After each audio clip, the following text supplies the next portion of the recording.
James Robinson's commitment to Florida, something that was expected, but his recruitment's been all over the place. You know, originally he was a Clemson lean, then Florida lean, or it might have been the opposite. It might have been Florida, then Clemson, but there were so many rumors early on of his commitment, and then a couple schools decided to back off of him and then get back involved.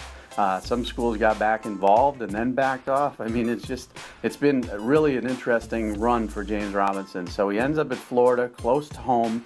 They need playmakers, there's no doubt about it. Now, this kid is big, and he is athletic. He's very raw. He's a kid that, you know, needs to learn the finer points of being a wide receiver as far as getting off the line of scrimmage, running precise routes, getting timing down with his quarterback. But when you're talking about a big kid who can run, who can play that 50-50 ball, go up and get the ball over a defensive back, become a mismatch for smaller defensive backs and too fast for safeties, and really stretch the field, I think that's what Florida needs in this offense.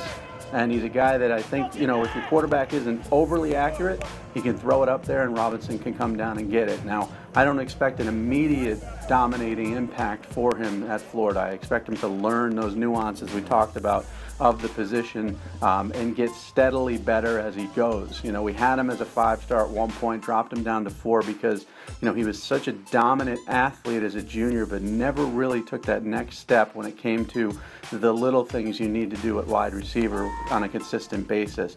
But there have been times we've seen where he could just take over games, take over camps, do a lot of those things you want. So high ceiling here, raw football player, but a great get for Florida because they need offensive weapons. We've talked about it forever. I mean, since Urban Meyer, they've been worried about getting playmakers on the outside and quarterbacks and all this other stuff. James Robinson is going to help this offense, whether it's immediately or down the line.